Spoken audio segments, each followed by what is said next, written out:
Senhoras, senhores, queridas irmãs, queridos irmãos espíritas, jovens, caras amigas e amigos que nos acompanham pela televisão, sei nossos votos cordiais de muita paz. Inicialmente, sensibilizado, desejo agradecer a gentileza da Federação Espírita do Paraná, que tem o bom senso de reconhecer estar muito distante do mérito a mim atribuído.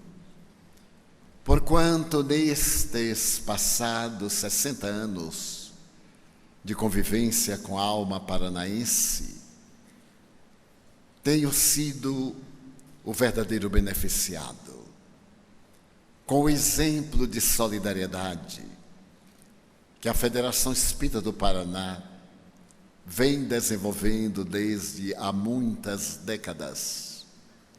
Aprendi a arte de servir. Com seu devotamento, a pulcritude da codificação espírita, aprendi a respeitá-la. E pelo carinho e afeto de que tenho sido objeto durante as passadas 6 décadas, somente me cabe agradecer. Portanto, profundamente sensibilizado, agradeço o testemunho de amizade no crepúsculo existencial, rogando ao Senhor da vida que me conceda a honra de ser fiel até o momento final, não decepcionando aqueles que me engrandecem com a sua estima. Aqueles, como os atuais, eram dias de caos. A terra estertorava. O primeiro triunvirato terminara de maneira dolorosa para a gloriosa Roma. Pompeu, para poder acalmar aquele povo hostil e inquieto, entregara Israel à governança da Síria. E através de alterações contínuas na governança do pequeno país, assumou a posição principal, a figura hedionda de Herodes o Grande, o Asmoneu, que detestava os judeus, por sua vez, pelos judeus detestado. Fazia 400 anos que a boca profética silenciara nos penetrais do infinito. E aquele povo saturado de dores, que passara de várias fases escravagistas para uma posição humilhante, estessegava naquele momento sob as sandálias poderosas das legiões de Roma. Era peculiar o caráter de Herodes.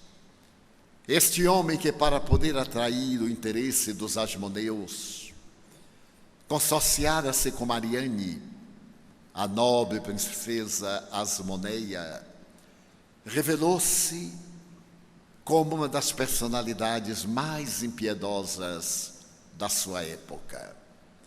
Portador de distúrbios psicológicos de comportamento, tinha medo que lhe fosse arrebatado o cetro da governança e, por isso mesmo, dedicou-se a construir palácios por todo o reino de Israel, a fim de poder evadir-se de um para o outro com grande facilidade. Mas, havendo procriado inúmeros filhos, não tergiversou em assassinar 2 deles, sob a falsa suspeita de que conspiravam para destruí-lo. Mais tarde, na sua aflição sangue sedenta, também mandou matar a esposa Mariane, acusada de infidelidade conjugal, o que a história não confirma. E depois do nascimento de Jesus, quando ele for informado pelos viajantes que vieram de longe, os astrólogos, de que havia chegado o Messias à terra, dominado ainda pelo medo de perder o império, que era pequenino, mandou matar os varões menores de 2 anos, para dessa maneira poder permanecer transitoriamente, é lógico, na posição que desfrutava. E ainda de considerar-se que a fatalidade também tombou sobre a sua cabeça, porque um dos seus filhos recém-nascidos foi vítima da façanha de um soldado embriagado. Era, portanto, um período terrível, aquele no qual nasceu Jesus. Por outro lado, os historiadores do Império Romano, conforme relata o nobre espírito irmão X, através das mãos missionárias do apóstolo da mediunidade, Francisco Cândido Xavier, em A Boa Nova, têm se mantido perplexos ante uma mudança que ocorreu na paisagem geopolítica da época. Roma, nos seus mais de 600 anos, sempre estivera em guerra. Apenas 2 vezes o santuário da deusa Vitória mantinha suas portas cerradas, o que significava que Roma estava em paz. Foi de repente, repentinamente, por ocasião do segundo triunvirato, da degradação de Antônio, do seu suicídio e o de Cleópatra, Lépido foi mandado para terras distantes e Caio Júlio Otaviano, mais tarde também conhecido como Otávio, tornou-se a personalidade mais significativa, dominadora das legiões. Tornou-se imperador. Esse mesmo Otaviano, que segundo alguns historiadores era frágil, tinha o corpo sempre coberto de ataduras para poder defender-se dos golpes de vento e dos resfriados contínuos. Concomitantemente, apresentava várias dermatoses, adquiridas possivelmente nas batalhas da Bitínia. Mas apesar da fragilidade orgânica, esse período que passará a história como sendo o século de Augusto, o imperador, mantinha um caráter vígil e havia compreendido que um povo feliz é aquele que tem governantes e administradores nobres que podem servir de espelho para a conduta das massas. Administrando com mãos de ferro e ao mesmo tempo abençoado pelos numes tutelares, Augusto Otaviano teve a oportunidade de descobrir que a sua filha entregava-se ao desbordar de paixões e viu-se obrigado a mandá-la para o exílio na ilha da Pandatária. Mais tarde, já envelhecido, não tremeu quando repetiu o mesmo gesto em relação a uma neta que se desequilibrara oferecendo espetáculos dantescos no comportamento imperial. Ainda aí, ele descobriu que a esposa dedicava-se a experiências macabras, utilizava-se de venenos nos escravos, pensando em libertar-se dos adversários políticos.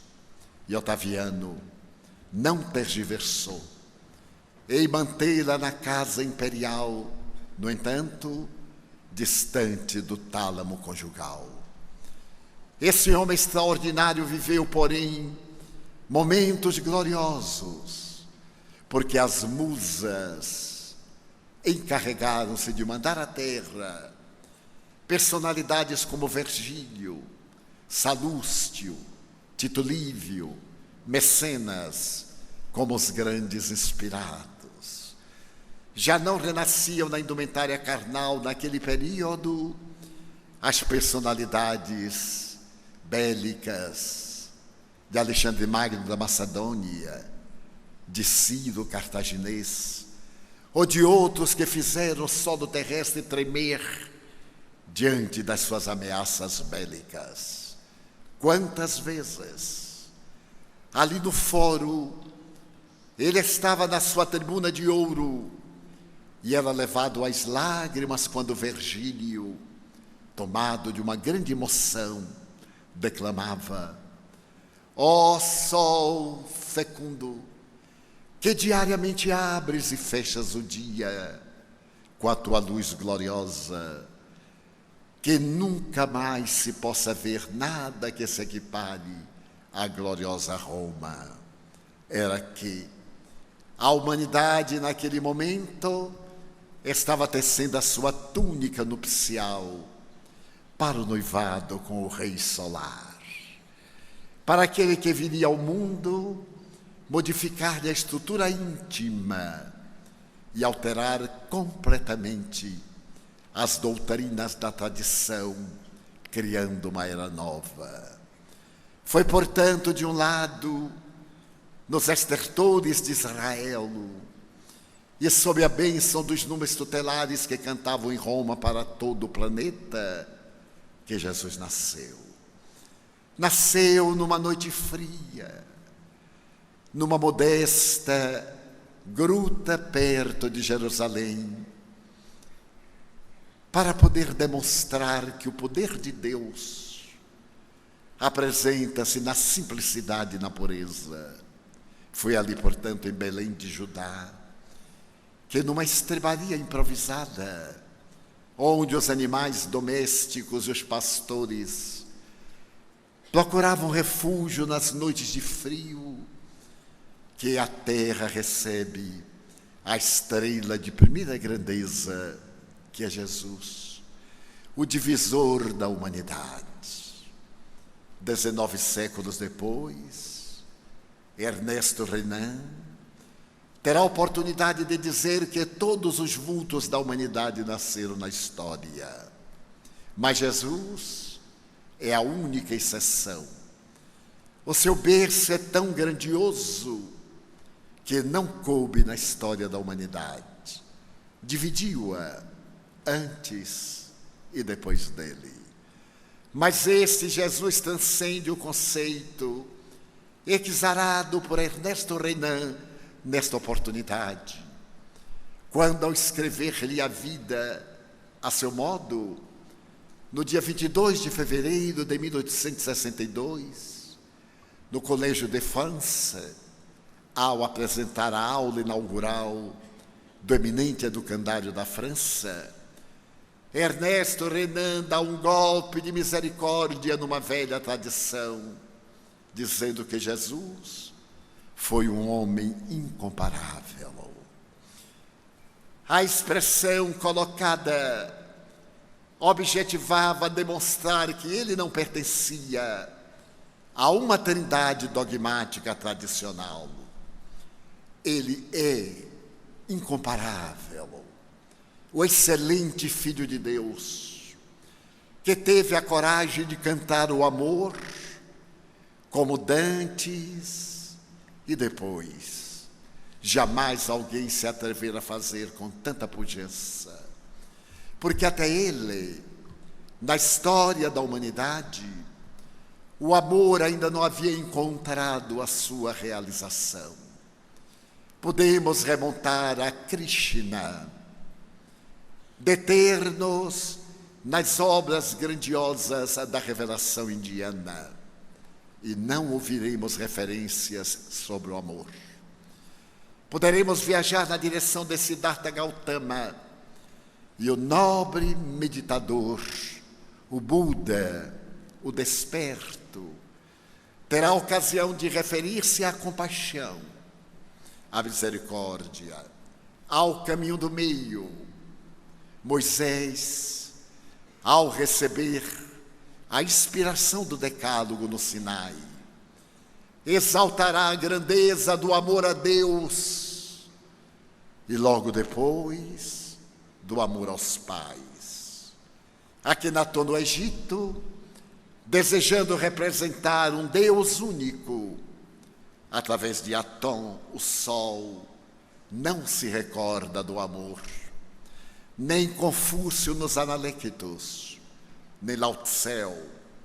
É Jesus que, no momento grandioso da apresentação das bem-aventuranças, após a pausa em que ele canta a sinfonia inacabada desta obra, até hoje nunca ultrapassada, quem dirá com ternura: eis que vos foi dito, amareis aqueles que vos amam e odiareis aqueles que vos perseguem. Eu, porém, vos digo, amareis aos vossos inimigos e a eles fareis todo o bem que vos seja possível.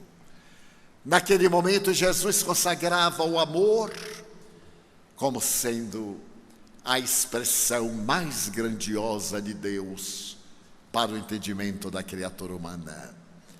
E a sua vida fez-se caracterizar desde os primórdios por uma sinfonia que permanece cantando na acústica da nossa alma faz quase 20 séculos e ainda não encontrou guarida para apossar-se do país dos nossos sentimentos. Esse homem incomparável teve a coragem de subir a um monte, um pequeno monte de menos de 200 metros de altura, defronte do mar da Galileia, o lago de Genezaré, o mar de Tiberíades, e falar à multidão a respeito das bem-aventuranças. Até ele, herói, era aquele que permanecia de pé no campo de batalha juncado de cadáveres. Antes dele, vencedor era aquele que fazia que outro tombasse sob a fúria da sua prepotência, utilizando-se das armas covardes da destruição física. Antes dele, corajoso era aquele que partia para poder destruir os outros, esmagar, deixar pegadas de sangue, luto e viuvez, lágrimas e orfandade. Depois dele, herói é aquele que vence as más inclinações, conforme o conceito kardeciano. Vencedor é aquele que se vence a si mesmo nessa batalha antropossócio-psicológica da evolução. E corajoso não é aquele que se precipita para destruir, é o que permanece no posto de honra, aguardando os acontecimentos para poder servir. É por isso que o Sermão da Montanha permanece como a regra áurea da humanidade, oferecendo-nos uma visão que nos sensibiliza até as lágrimas, ao recordar a figura daquele homem frágil, de aproximadamente 1,76 m, 1,78 m, a cabeleira desnatrada, partida ao meio, caída sobre os ombros, a nazarena, misturando-se com a barba que lhe descia um pouco pelo pescoço, e 2 olhos como 2 estrelas fulgurantes no céu plúmbeo dos corações, abrindo a sua boca e levantando as mãos para enunciar a sinfonia inacabada da esperança. Um evangelista narra que ele subia E chegando em determinado lugar, ele parou. O outro assevera que ele descia. E em determinado momento ele parou. Não é importante se ele subia ou se ele descia. É importante, porém, que ele parou e, abrindo a sua boca, cantou como nunca mais se ouviria uma canção igual. Bem-aventurados os pobres em espírito. A expressão é toda ela uma balada de ternura, porque a terra sempre considerava aqueles que se destacavam pela crueldade. Erguiam-lhes as maiores homenagens e as estátuas, coroavam-nos de louros, e, no entanto, ele se lembra exatamente daqueles que são pobres, em espírito de orgulho, de vaidade, de vilania, aqueles que são simples de coração e puros, aqueles que preferem perder hoje para ganhar amanhã, que vertem lágrimas de compaixão e de solidariedade, aqueles que têm sede da verdade, fome de justiça, pois que esses são os bem-aventurados, herdarão a terra, herdarão os céus, porque carregarão desde os primeiros momentos as blandícias desse reino de paz, de ternura, de misericórdia e de solidariedade. Aquela tarde inolvidável para quase 5.000 testemunhas, assinalaria a história por definitivo e iria repercutindo de quebrada em quebrada até os nossos dias e os dias do porvir, quando não mais a dor cantará sua triste litania ferindo os corações, quando não mais a crueldade encontrar campo no nosso primarismo, resultado dessa luta atávica que trazemos das experiências primordiais, porque já teremos alcançado outro nível de consciência cósmica. Aquela tarde que se alongará por uma noite coroada de estrelas no zimbório de azul turquesa, inscreverá na alma da humanidade o primado do amor. E ele veio e a terra nunca mais seria a mesma. A sua autoridade era tão grande que ele podia reformular a tradição, aquilo que constituía a lei, sobrepondo a do amor, porque indubitavelmente é a mais poderosa de todas as forças que a criatura humana conhece. Oportunamente, conversando com o espírito generoso de uma estudiosa do Evangelho, Amélia Rodrigues, interroguei-a como era possível que naquela tarde suave, quando as rosas de Sharon davam gargalhadas de perfumes e as balsaminas em flor confraternizavam com a natureza primaveril, como seria possível que ali, naquele pequeno platô, onde hoje está erguida a Igreja das Bem-aventuranças, ele poderia falar a essa multidão sem a necessidade de gritar, sem dispor de instrumentos que levassem sua voz à distância. E ela, depois de meditar durante alguns minutos, respondeu-me que a sua voz impregnava o coração através dos ditos indizíveis e dos não ditos dizíveis. É certo que ele abriu a boca e começou a enunciar aquelas frases mágicas e penetrantes, mas a multidão, fascinada pela sua presença sublime, hipnotizada pela sua força transcendental, nele sincronizou alma, pensamento e emoção, e cada qual ouviu no ádito do coração, não apenas as palavras verbalizadas, mas o sentimento da sua mensagem.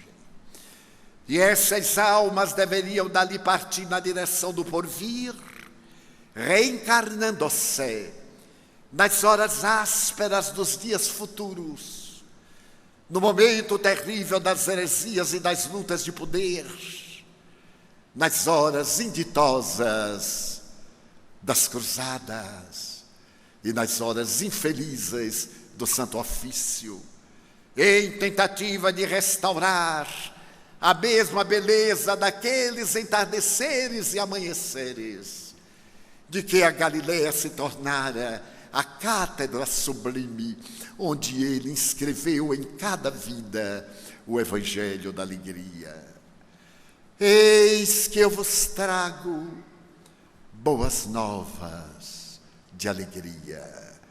A sua mensagem de vida, referta de esperança, é semelhante a um bálsamo que consegue diminuir a ardência de todas as paixões, e a semelhança do sândalo penetrar pelos poros do sentimento, dulcificando interiormente a criatura humana.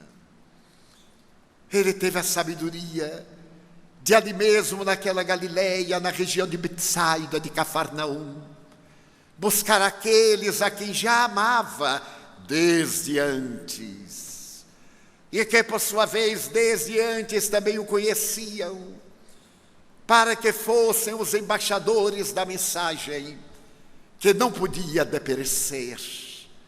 E por isso mesmo ele desceu à praia, e ali diante do mar, que tem um volume de águas mais ou menos semelhante ao da Baía de Guanabara, ele viu as barcas cravadas na areia marrom de pedras miúdas e arredondadas, e aqueles homens singelos e gentis, acostumados à vida simples do dia a dia, à ingenuidade do seu burgo, o que podia vir de bom da Galileia. Então aproximou-se de uma delas e, vendo um pescador de bíceps fortes, preocupado com as suas redes, sorriu e disse-lhe: Simão, Bar Jonas, deixa essas redes e vem comigo pescar almas no mar tumultuado da vida. E Simão e o seu irmão largaram as redes, hipnotizados pela doçura daquele olhar, e o acompanharam, cobrindo-lhe as pegadas, pela longa jornada de quase 3 anos, para que ficassem esculpidos nos corações os textos sublimes da sua dedicação e os exemplos extraordinários da sua vida. Logo depois, aproximou-se de uma outra barca, e ali estava um jovem de pouco mais de 16 anos, e o seu irmão. Eram filhos de Zebedeu e de Salomé sonhadora. E também os convocou para que viessem pescar almas na barca da esperança. E João, sorridente e sonhador, acompanhado pelo irmão, seguiu, e adentraram-se logo na cidade. Aproximaram-se de uma coletoria e encontraram um homem preocupado com os negócios do mundo, talvez o mais lúcido culturalmente daqueles primeiros chamados. Mataios, Matai, eu te venho chamar para contabilizares almas para o reino de Deus. E Mateus Levi levantou a tampa do balcão, saiu e acompanhou esse homem. Ainda hoje eu me pergunto qual era o poder desse ser incomparável e extraordinário, que um simples convite fazia que as pessoas mudassem completamente o rumo da sua existência e passassem a vivê-lo, esquecendo mesmo de viver os seus objetivos, os seus ideais.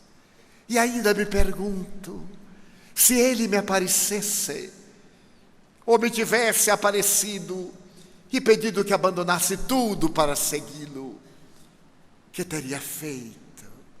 Que faria agora? Certamente o acompanharia, porque a dúlcida melodia da sua voz, ao cantar na acústica do ouvinte, ficaria impregnada para sempre, e a pessoa nunca mais era a mesma. Mas nem sempre foi assim. Já estava sendo colocadas as bases do reino dos céus. Os pilotis estavam sendo postos em vários lugares, para que depois se pudesse erguer o grande edifício da solidariedade humana, quando, oportunamente, estando ele em jornada pelas aldeias e pelas estradas, deteve-se em uma cidade, enquanto os companheiros foram adquirir alimentos para o prosseguimento do labor. Deveria ser no entardecer, quando o sol cobria as últimas nuvens com uma fibra de ouro, abrindo espaço para que a noite triunfasse com estrelas. Ele deveria estar sobre uma pérgola grega, com as colunas coríntias, jônias, possivelmente, e algumas latadas de roseiras estivessem desabrochando seus botões coloridos, quando de repente, na sua reflexão profunda, naquela interiorização ímpar, acercou-se-lhe um jovem sonhador. Deveria ter uma ascendência principesca, pela indumentária de que cobria o corpo. Trazia na mão cabais de uvas maduras. A cabeça era atrevida e audaciosa, sonhadora, como de todo jovem. E ao passar por aquela pérgola e ver aquele homem, fascinou-se. Dele se irradiava algo especial, como de ninguém nunca antes e jamais depois. Então o jovem se deteve, contemplou enternecido e lhe perguntou, dominado por uma peculiar emoção: Rabi? Sim, percebeu que ele era Rabi. Deteve-se e retificou a palavra: bom mestre. Ao que ele esclareceu: a ninguém chames de mestre, bom, porque bom é somente meu Pai que está no reino dos céus. Mestre, sim, chama-me, porque eu o sou. Que autoconsciência, que audácia transcendental. E o jovem, agora enrubescido, falou-lhe emocionado: dize-me, o que é necessário fazer para entrar no teu reino, no reino dos céus? E ele sorriu gentil, sempre recebia as pessoas com a imensa ternura e com o halo de compaixão. Que está escrito na lei? Na lei está escrito que é necessário primeiro amar a Deus, e eu amo. É necessário não furtar, e eu não necessito de fazê-lo. Não cobiçar a mulher do próximo, nem o seu jumento, nem qualquer coisa que ele possua, e eu não cobiço. Eu sou rico, Senhor. Recebi de meus pais uma grande herança. Então, eu cumpro a lei. O que é que eu deverei fazer para poder seguir-te e entrar no teu reino? O mestre mergulhou os seus profundos nos olhos alegres e expectantes do jovem e respondeu-lhe: vai então, vende tudo o que tens, dá-o aos pobres e vem e segue-me. O jovem estremeceu. Naquele momento significativo da sua vida, ele contemplou o homem audacioso que lhe apresentava este repto e disse: eu não terei receio de vender tudo e de doá-lo. Não tenho apego, Senhor. Eu não sou escravo da posse possuidora. Mas amanhã teremos uma corrida em Cesareia Marítima, a grande cidade que Herodes mandara erguer, tornando-se o maior porto do mar Mediterrâneo à sua época. E ali na grande arena eu desejo humilhar Roma. Haverá uma corrida de quadrigas, e eu sou candidato ao triunfo. Os meus corcéis árabes, fogosos, o carro ligeiro, tudo isso me chama e enlouquece de alegria para amanhã, em nome de Israel, esmagar o poderio romano. É necessário que eu te acompanhe, e então amanhã, depois da vitória, eu te seguirei os passos, eu te buscarei onde quer que estejas e te seguirei. Então o mestre olhou ainda mais profundamente e lhe disse: não amanhã, agora. Mas, Senhor, faltam poucas horas. Eu me venho preparado para essa grande corrida faz alguns meses. Adestrei-me no controle das rédeas, enrijeci os músculos para dominar os animais quase selvagens. Amanhã é o dia da minha e da glória de Israel, e eu te prometo que logo depois do louro do triunfo eu te seguirei. Agora, porque amanhã será tarde demais. O jovem entristeceu-se. Ele desejava o reino dos céus, mas também anelava pela glória da terra. E naquele momento que sempre está em nossa vida, sempre é um momento significativo em nossa vida que define o rumo de toda a existência. Ele lembrou-se, porque a noite caíra sem preâmbulos, que logo mais deveria estar numa casa palaciana, onde estariam reunidos aqueles que iam correr no dia seguinte para cuidarem dos detalhes finais. O cabaz de uvas estava na mão, e ele deixou cair, arrebentou-se no pó e fez um pouco de lama. Ele olhou para Jesus e uma lua pálida apareceu distante, colocando um pouco de prata na noite, clareada debilmente pelos astros estelares. Oscilou como um pêndulo de relógio e partiu na direção do banquete. Jesus contemplou a noite aureolada de luz. E quando os companheiros chegaram, encontraram-no triste, com lágrimas nos olhos. E perguntaram-lhe: Senhor, por que choras? Ao que ele teria respondido: é tão difícil o rico entrar no reino dos céus. E as religiões que se derivaram do cristianismo estabeleceram que esse rico, a quem ele se referia, era o portador de tesouros amoedados, de notas fiduciárias, de moedas para o câmbio. É provável. Mas ele se referia a uma outra forma de riqueza, a riqueza da juventude.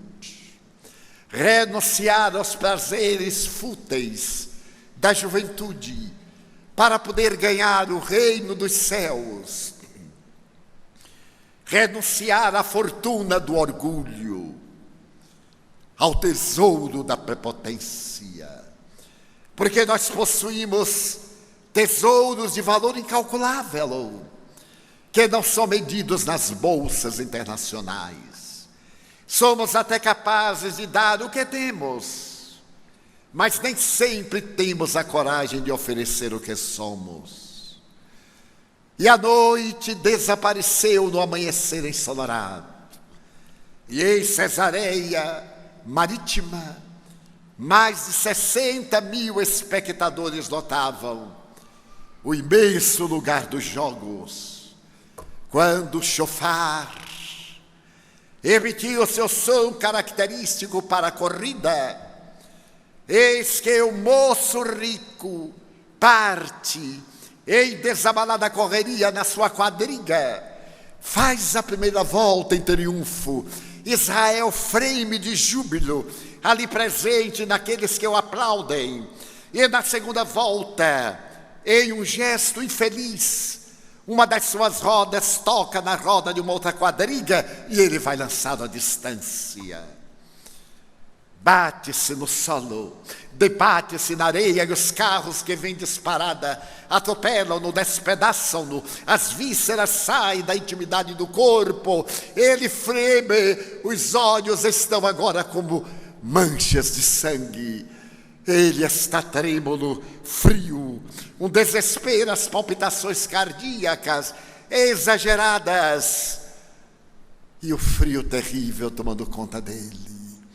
A multidão dá um grito, logo correm escravos para retirá-lo da arena, e na hora que ele vai arrastado nos estertores da agonia, ele vê duas mãos distendidas em aquela névoa que se lhe apresenta no pensamento, e aquela mesma doce voz lhe diz: dá-me tua alma. Agora que o teu corpo não serve para nada, dá-me tua alma. Eu sou o bom pastor, e todo aquele que confia em mim, mesmo morrendo, viverá. Essa lição extraordinária e outras são enriquecedoras naquele homem incomparável. Mas o que é que nós fizemos da sua doutrina? Colocado numa cruz de vergonha, que ele aureolou de bênçãos, como diz Emmanuel com propriedade. A cruz de Jesus no Gólgota parece um sabre cravado na terra. Os braços distendidos, não era um vencido, era um vencedor, não era um caído, estava de pé. Era uma ponte que ligava a terra, a transcendência, que ligava a criatura humana propínqua à divindade longínqua. O que é que nós fizemos dessa doutrina de amor? Menos de 100 anos depois da sua partida e do seu retorno aos corações saudosos, a invigilância humana começou a procurar interpretar conforme a sua própria maneira de sentir a sua palavra grafada em pergaminhos, em peles de animais, em tijolos, a palavra augusta do apóstolo das gentes, e as suas cartas haviam enriquecido a humanidade de luz. Mas o que é que nós fizemos? Oportunamente, Friedrich Nietzsche, no seu pessimismo e no tormento da sua depressão, enunciou uma frase terrível: tudo que a criatura humana toca, corrompe. Ele tem alguma razão. É que nós temos a habilidade de tudo quanto nos chega, ao invés de nos adaptarmos à mensagem, adaptamos a mensagem ao nosso modus operandi e a adulteramos.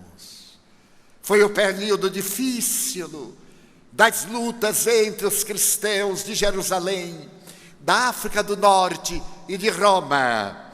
É o período do arianismo, de Antasiano e de outros que vieram trazer mensagens que deturpavam a palavra de Jesus. Surgiram então as bênçãos e as maldições, e em breve, com a presença de Agostinho de Hipona, entre o fim do século III e o começo do século IV, o surgimento da teologia neste homem extraordinário que se comoveu com a palavra ouvida em Milão, quando um grande apóstolo do Senhor falava a respeito do reino dos céus. Esse século IV é assinalado por tantas heresias e tantas condenações. O papado já está estabelecido. São Jerônimo já havia passado 25 anos da gruta de Belém para poder selecionar os ditos do Senhor, aqueles que mais tarde serão considerados legítimos, os que virão depois para constituir esta obra magistral de 27 livros cantando a glória do reino de Deus e a história do homem mais extraordinário da humanidade. A noite medieval abate-se sobre a terra e as criaturas humanas transformam a doutrina do homem que não tinha uma pedra para reclinar a cabeça, nem tinha um local para o repouso, embora as serpentes tenham os seus lugares e as feras os seus covis. Ergueu-se o poder terreno desde 13 de junho de 313, quando Constantino apresentou o Edito de Milão, oferecendo tolerância à mensagem cristã, e mais tarde Teodósio considerando-a a doutrina do Estado. Santo Ambrósio terá a ocasião de afirmar: quando éramos perseguidos, éramos muito mais puros. Mas de repente, quando nos sentamos ao lado do imperador, tornamos-nos perseguidores. E a pulcritude da mensagem de Jesus cedeu lugar à impiedade imperial, ao lado dos poderosos da terra, cuidando dos destinos humanos e ceifando vidas daqueles que por esta ou aquela razão nos não conheciam, não sabiam da mensagem de Jesus ou a ela se opunham. A grande noite medieval é a tragédia da adulteração da palavra do Mestre, mas eles sabiam, quando está despedindo-se dos companheiros, naquela segunda subida a Jerusalém, narrando as memoráveis parábolas, que Lucas anotará carinhosamente ouvindo a sua mãe, a mãe dele, a mãe de Jesus, ouvindo a palavra de Pedro, ouvindo também as narrações de Paulo. Naquele momento, quando ele fala do martírio que o aguarda, os companheiros tremem, são humanos, são frágeis, são corpos simples, embora espíritos muito sábios que se desvelarão no dia de Pentecostes para enfrentar as vicissitudes porvindouras. Eles lamentam e gritam: não nos deixes órfãos. Eu não vos deixarei órfãos. Eu rogarei a meu Pai, e Ele vos enviará o Espírito de verdade, o Paracleto, o Consolador, que vos repetirá as minhas palavras, que ainda me não podeis compreender, e dir-vos-á coisas novas, ficando convosco até a consumpção dos evos. Era a promessa de que no momento mais grave da história da humanidade, Ele mandaria alguém para que eu trouxesse de volta, ou talvez para que Ele mesmo viesse ter conosco. E foi a partir do século XVII, quando a ciência empírica discrepou da tradição religiosa, quando se pôde provar que não era o Sol que girava em torno da Terra, mas era essa que girava em torno dele, que também não era fixo, porque nada há estático no universo. Quando se pôde provar, graças a Sir Isaac Newton, a lei da gravitação universal, quando a engenhosidade extraordinária de Galileu Galilei, com o seu telescópio doméstico, podia contemplar a mudança dos astros e os seus movimentos. Quando foi possível Lord Bacon dizer que uma filosofia superficial leva a mente do homem ao materialismo, mas somente uma filosofia profunda leva-o à verdadeira religião. Então vem a fissura, vem a separação da ciência com a religião. E o século XVIII, o século dos enciclopedistas, O século da Revolução Francesa abala a humanidade.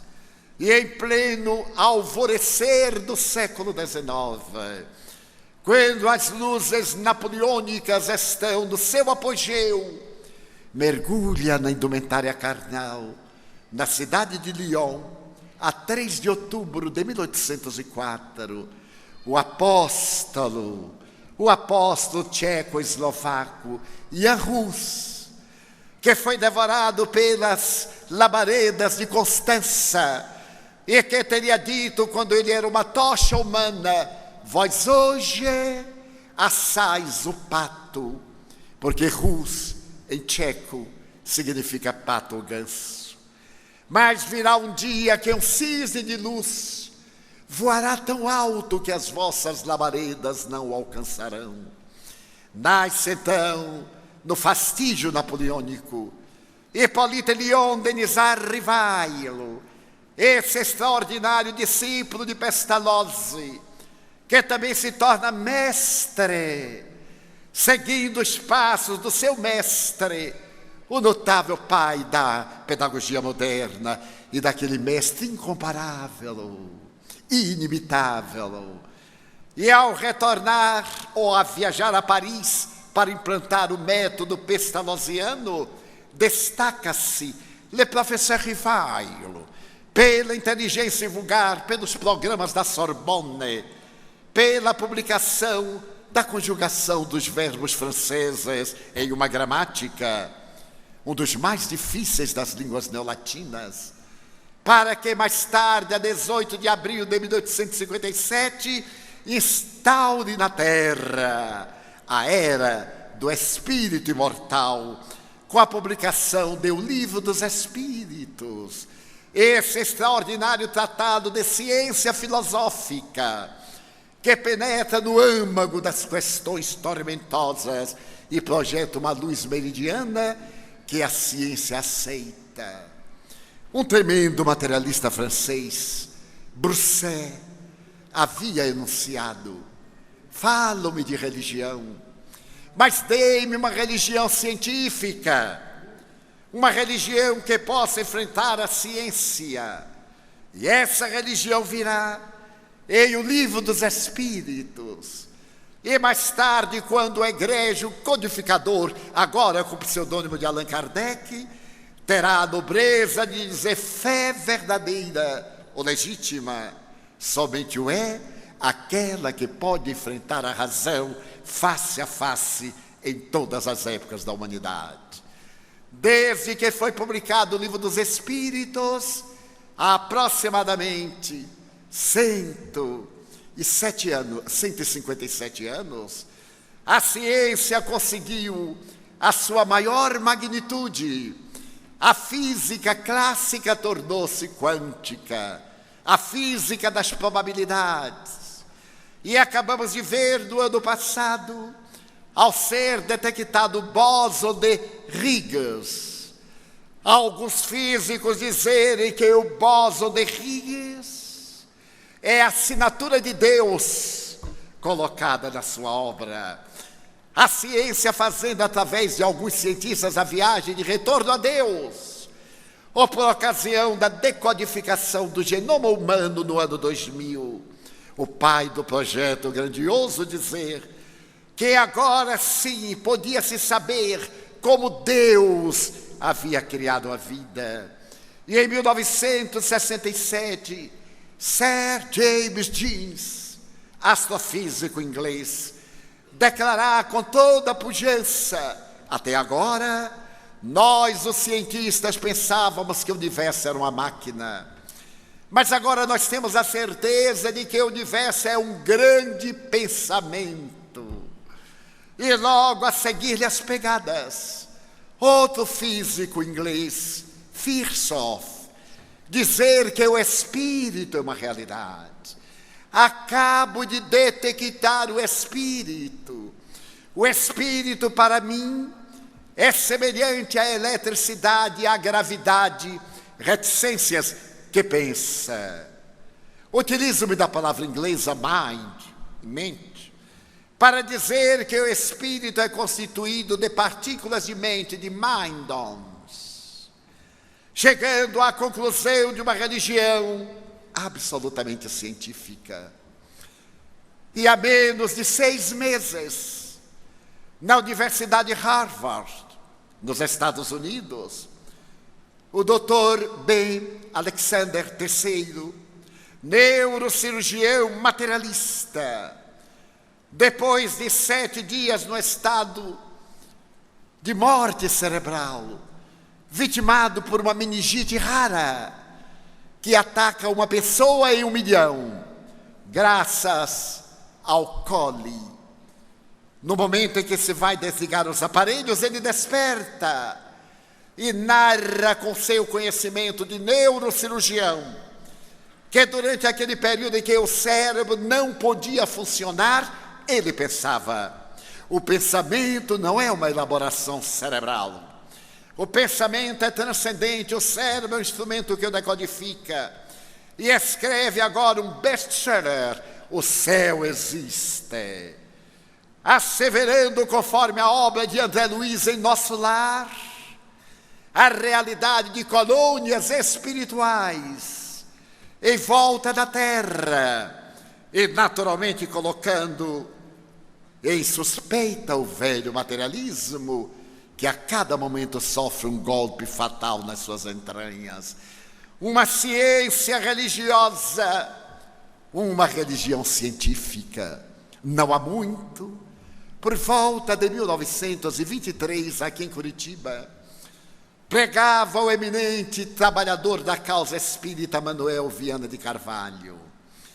E porque eram dias muito difíceis, onde quer que ele se levantasse como oficial do exército para falar da doutrina libertadora, os religiosos uniam-se às autoridades eclesiásticas, que apresentavam queixa contra a audácia desse capitão, mais tarde coronel, e o removiam para uma outra cidade.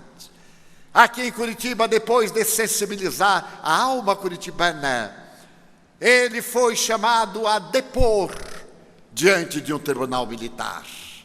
E o senhor general, com as nobres estrelas e a profunda ignorância do espiritismo, volta-se para Viana de Carvalho e diz: o senhor está pregando uma seita ridícula. Sequer o senhor é capaz de definir o que seja isso a que chama de espiritismo. O emérito orador levanta-se sem pejo nem medo e diz: Excelência, Allan Kardec definiu o espiritismo como sendo uma ciência que estuda a origem, a natureza, o destino dos espíritos e as relações que existem entre o mundo corporal e o material espiritual. E começa a apresentar os paradigmas do espiritismo. E subitamente inspirado, ele diz: eu, porém, poderia dizer que o espiritismo é a ciência da filosofia, a filosofia da ciência e a ciência da religião. Colocava nessa frase os 3 aspectos da doutrina incomparável. Porém, esta obra grandiosa, que é o Livro dos Espíritos, será logo mais acompanhada pelo Livro dos Médiuns, o mais notável tratado de paranormologia ou de parapsicologia que a humanidade conhece, publicado em 1861. E logo depois, a alvorada do Consolador, as vozes dos céus desceram à terra e, como exército, obedecendo ao comando, é a chegada do Evangelho segundo o Espiritismo, no memorável abril de 1864. Kardec já trabalhava nele e o apresentou como imitação do Evangelho segundo o Espiritismo, recebendo dos seus amigos, do seu editor e das entidades venerandas a sugestão para eliminar a palavra imitação. E então vai nascer na próxima edição o Evangelho segundo o Espiritismo, que é o retorno da humanidade ao Sermão da Montanha. Ali está exarada toda a sinfonia grandiosa daquele entardecer, noite da Galileia longínqua. Aí está a caridade, no seu aspecto mais elevado, porque a caridade é o amor no seu sentido mais profundo, nessa magnitude incomparável, porque vai além da beneficência, da misericórdia e da compaixão. Quem é aquela dama, bem vestida, numa carruagem atulhada de coisas, que sai pelo bairro pobre distribuindo esperança e alegrias? Vai acompanhada da filha, para que de cedo aprenda também a prática da caridade. Narra, em outras palavras, o Espírito Caritas. A dor é a bênção que Deus oferece aos seus eleitos, porque esse processo natural de desgaste da segunda lei da termodinâmica, a lei da entropia, purificando o diamante bruto, para que na sua construção multifacetada ele possa refletir as estrelas. Somos o diamante bruto. O Evangelho de Jesus é o lapidador, e vamos encontrar em todo ele a bela e fulgurante canção de imortalidade, falando de vida, vida em abundância, falando de vida, e vida exuberante, cantando as glórias de Deus pela boca de Jesus, através dos bons espíritos, junto ao nosso coração. Aqueles eram dias como estes. Esses são dias também de poder, de glória, de decadência, de grandeza e de miséria, de poder arbitrário, de guerra, de rumores de guerra, de fanatismo, de perturbação, de desequilíbrio emocional, de sexolatria, do culto ao corpo transitório que logo deperece e se decompõe. Mas também é dias de glórias, é dias de belezas. A ciência que nos decifrou vários enigmas do macro e do microcosmo também nos apresenta no Evangelho de Jesus o mais extraordinário processo psicoterapêutico para as doenças, as feridas, as dores desta hora. Asseverou a notável doutora Elisabeth Kübler-Ross: a pessoa que lê o Evangelho com profundidade transforma-se. Carl Gustav Jung asseveraria que é necessário dar à vida um sentido psicológico para que a vida fosse digna de viver. E Jesus assevera ainda o insigne mestre de Zurique, o pai da psicologia analítica, é a maior figura da humanidade. Esse Jung que tanto lutou contra a paranormalidade de que era instrumento, veio nos trazer na sua psicologia profunda a palavra luminoso, o estado luminoso que é o do reino dos céus. Palavra derivada de numen, luz. É necessário alcançar a individuação através da transformação moral para melhor. Reconhece-se o verdadeiro espírita pelo esforço que empreende para ser hoje melhor do que ontem, amanhã melhor do que hoje, lutando sempre contra as más inclinações. E na inovidável página O Homem de Bem, temos ali um dos mais profundos tratados de ética moral. E Allan Kardec termina: se alguém possuir pelo menos algumas dessas qualidades, isto será suficiente para entrar no reino dos céus. O Evangelho chegou à Terra na visão espírita para ficar. E o doutor Ettoli, grande psicoterapeuta norte-americano, recomenda aos depressivos a meditação a respeito das parábolas de Jesus. Se cada dia o depressivo ler uma parábola, tentar penetrar-lhe no conteúdo, ele receberá o estímulo para produzir serotonina, noradrenalina, dopamina e reabilitar-se, trabalhando as neurocomunicações e vivenciando a inefável alegria de crer. Não somente de crer, mas de saber que a vida tem um sentido. Esse sentido que o Espiritismo nos dá através da experiência laboratorial do fato. É a única doutrina religiosa que tudo quanto afirma, demonstra através da mediunidade. Para concluir, eu me encontrava num congresso de parapsicologia psicotrônica na cidade de Montreal, no Canadá.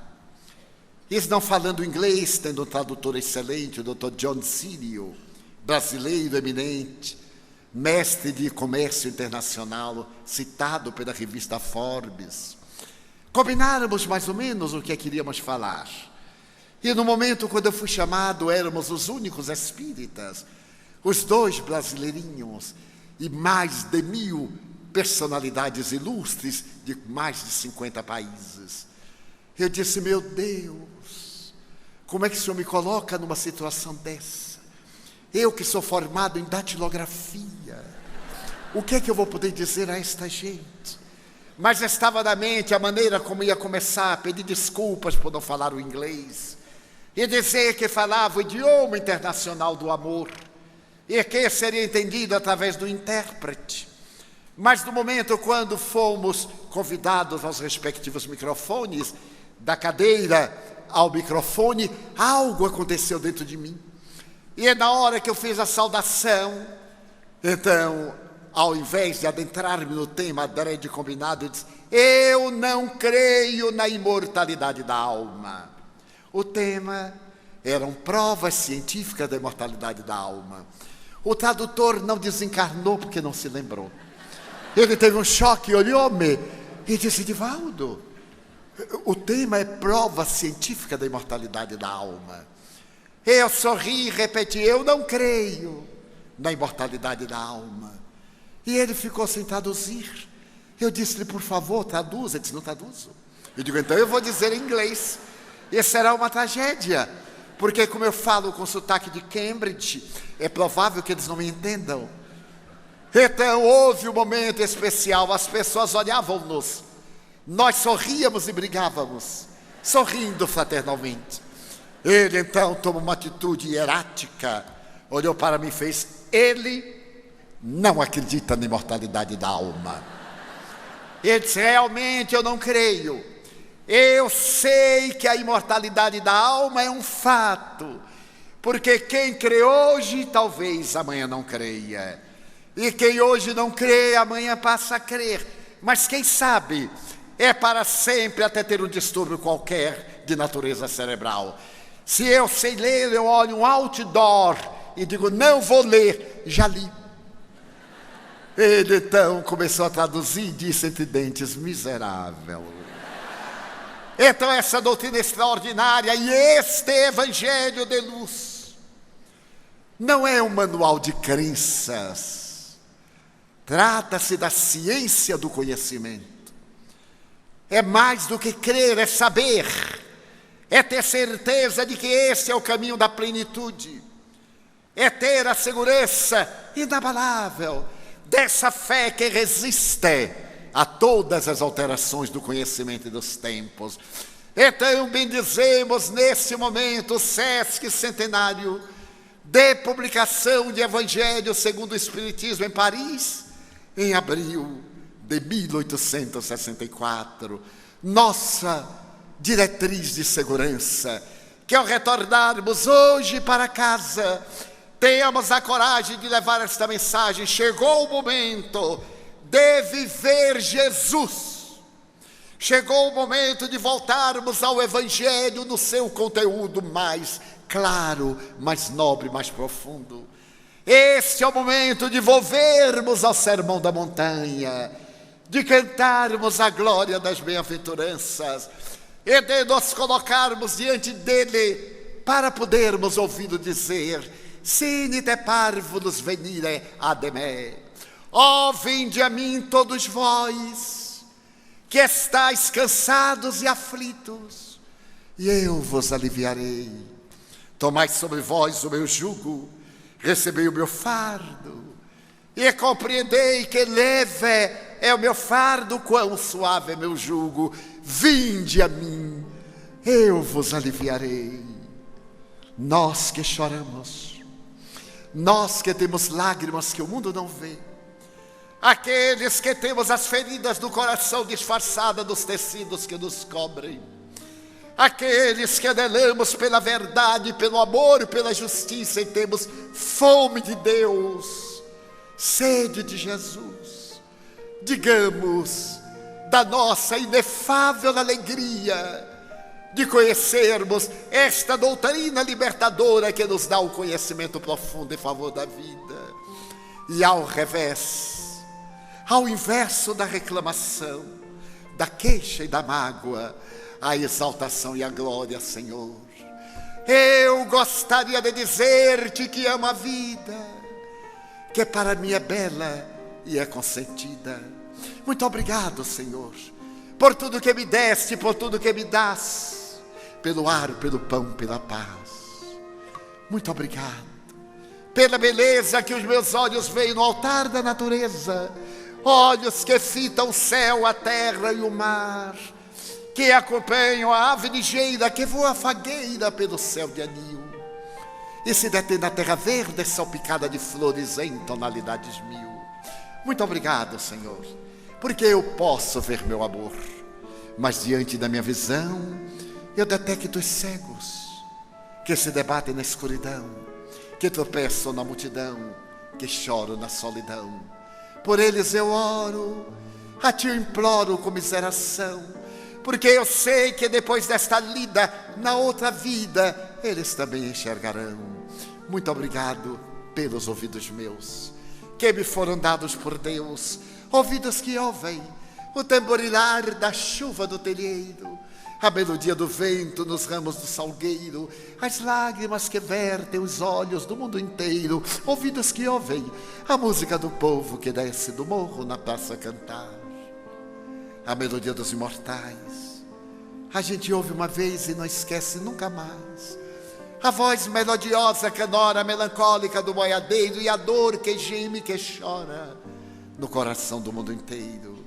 Pela minha faculdade de ouvir, deixa-me pelos surdos pedir. Eu sei que depois desta prova da vida nova, eles voltarão a ouvir. Obrigado pela minha voz, mas também pela sua voz, pela voz que canta, que ensina, que alfabetiza, que legisla, que trauteia uma canção e o teu nome profere com dúlcida emoção. Diante da minha melodia, eu quero rogar pelos que sofrem de afasia. Eles não cantam de noite, eles não falam de dia. Oro por eles, porque eu sei que depois desta dor, no teu reino de amor, voltarão a cantar. Obrigado pelas minhas mãos, mãos que aram, mãos que semeiam, mãos que agasalham, mãos de ternura, que libertam da amargura, mãos que apertam mãos dos adeuses, que limpam feridas, que enxugam lágrimas, suores das vidas, pelas mãos de sinfonias, meus de psicografias, meus de poesias, mãos de cirurgias, pelas mãos que atendem a velhice, a dor, o desamor, pelas mãos que no seio embalam o corpo de um filho alheio sem receio, e pelos pés que me levam a andar sem reclamar. Muito obrigado, Senhor, porque eu posso bailar diante do meu corpo perfeito. Eu te quero louvar, porque eu vejo na terra aleijados, amputados, magoados, impossibilitados de andar. Eu oro por eles, porque eu sei que depois desta expiação, na outra reencarnação, eles também bailarão. Muito obrigado, por fim, pelo meu lar. É tão maravilhoso ter um lar. Não é importante se estilar uma mansão, um duplex, uma favela, um ninho, um grabato de dor, um bangalô, uma casa no caminho, seja lá o que for, mas que dentro dele exista a figura do amor, de mãe, ou de pai, de mulher, ou de marido, de filho, de irmão. a presença de um amigo, alguém que me dê a mão, porque é muito triste viver na solidão. Pelo menos a companhia de um cão, mas se eu a ninguém tiver para me amar, nem um teto para me agasalhar, nem uma cama para repousar, nem aí reclamarei. Pelo contrário, eu direi: muito obrigado, Senhor, porque eu nasci.